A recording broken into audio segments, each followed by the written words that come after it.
Russia Ukraine യുദ്ധത്തിൽ 20 ലക്ഷം പേർ കൊല്ലപ്പെട്ടതായി American president Donald Trump. New York പോസ്റ്റിന് അനുവദിച്ച അഭിമുഖത്തിലാണ് ഇത്തരമൊരു വെളിപ്പെടുത്തൽ അമേരിക്കൻ പ്രസിഡന്റ് നടത്തിയിരിക്കുന്നത്. ഏത് ഡേറ്റയിൽ നിന്നാണ് ട്രംപ് കൃത്യമായ കണക്ക് ശേഖരിച്ചതെന്ന് വ്യക്തമായിട്ടില്ലെങ്കിലും പ്രമുഖ റഷ്യൻ മാധ്യമമായ റഷ്യ ടുഡേയും ട്രംപിന്റെ ഈ വെളിപ്പെടുത്തൽ റിപ്പോർട്ട് ചെയ്തിട്ടുണ്ട്. യുദ്ധത്തിൽ യുക്രൈന്റെ നഷ്ടങ്ങളെക്കുറിച്ച് പാശ്ചാത്യ മാധ്യമങ്ങൾ തെറ്റായ വിവരങ്ങളാണ് പുറത്തുവിടുന്നതെന്ന റഷ്യയുടെ ആരോപണം ശരിവെക്കുന്ന വെളിപ്പെടുത്തലാണ് ട്രംപ് നടത്തിയിരിക്കുന്നത്. റഷ്യയുടെ നഷ്ടത്തിന്റെ എത്രയോ മടങ്ങ് കൂടുതൽ യുദ്ധത്തിൽ നഷ്ടം സംഭവിച്ചിരിക്കുന്നത് യുക്രൈൻ ആണെന്നത് പറയാതെ പറഞ്ഞിരിക്കുകയാണ് ട്രംപ് ഇപ്പോൾ. ദേശീയ സുരക്ഷാ ഉപദേഷ്ടാവ് മൈക്ക് വാൾസിനൊപ്പമാണ് അദ്ദേഹം ഈ പരാമർശങ്ങൾ നടത്തിയതെന്നാണ് ന്യൂയോർക്ക് പോസ്റ്റ് റിപ്പോർട്ട് ചെയ്യുന്നത്.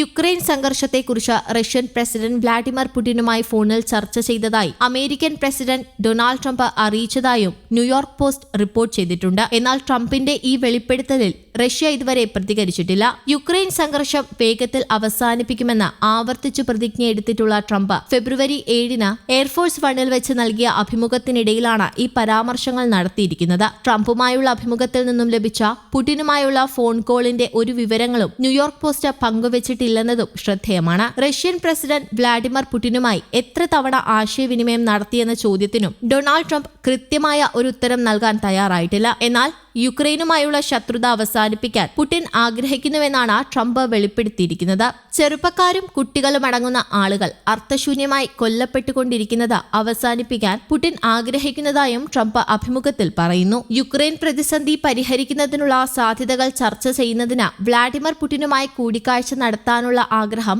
ഡൊണാൾഡ് ട്രംപ് മുൻപ് പലകുറി പ്രകടിപ്പിച്ചിട്ടുണ്ട്. ചർച്ചകൾക്ക് തയ്യാറാണെന്ന് റഷ്യയും പറയുകയുണ്ടായി. ട്രംപ് അധികാരമേറ്റതിനു ശേഷം അമേരിക്കയുമായുള്ള ഇടപെടൽ വർദ്ധിച്ചതായി ക്രെംലിൻ വക്താവ് ദിമിത്രി പെസ്കോവും അഭിപ്രായപ്പെട്ടിരുന്നു. ഇരു രാജ്യങ്ങളിലെയും ചില വകുപ്പുകൾ തമ്മിൽ ബന്ധപ്പെടുന്നുണ്ടെന്നാണ് കൂടുതൽ വിശദാംശങ്ങൾ നൽകാതെ അദ്ദേഹം പ്രതികരിച്ചിരുന്നത്. പുടിനുമായി തനിക്ക് എപ്പോഴും നല്ല ബന്ധമുണ്ടെന്നും 2022-ൽ താൻ പ്രസിഡന്റ് ആയിരുന്നെങ്കിൽ യുക്രൈൻ സംഘർഷം പൂർണ്ണമായും തടയുമായിരുന്നുവെന്നുമാണ് ട്രംപ് അവകാശപ്പെടുന്നത്. ശത്രുത രൂക്ഷമാകാൻ അനുവദിച്ചതിന് ട്രംപ് തന്റെ മുൻഗാമിയായ ജോ ബൈഡനെയും കുറ്റപ്പെടുത്തുകയുണ്ടായി. ട്രംപ് തന്റെ സമാധാന പദ്ധതി പരസ്യമായി വെളിപ്പെടുത്തിയിട്ടില്ലെങ്കിലും നിലവിലെ സംഘർഷം മരവിപ്പിക്കുക, യൂറോപ്യൻ സൈനികർ പെട്രോളിംഗ് നടത്തുന്ന ഒരു സൈനികവൽക്കരിക്കപ്പെട്ട മേഖല സ്ഥാപിക്കുക, യുക്രൈനെ നാറ്റോയിൽ ചേരുന്നതിൽ നിന്ന് വിലക്കുക എന്നീ നിർദ്ദേശങ്ങളാണ് ട്രംപ് മുന്നോട്ട് വെക്കുന്നത്. എന്നാൽ ട്രംപിന്റെ ഈ നിർദ്ദേശം റഷ്യ തള്ളിക്കളഞ്ഞിട്ടുണ്ട്. യുക്രൈനിലെ സംഘർഷം മരവിപ്പിക്കുന്നതിൽ താൽപര്യമില്ലെന്നാണ് റഷ്യ വ്യക്തമാക്കിയിരിക്കുന്നത്. പകരം നിരവധി പ്രധാന പ്രശ്നങ്ങൾ പരിഹരിക്കുന്ന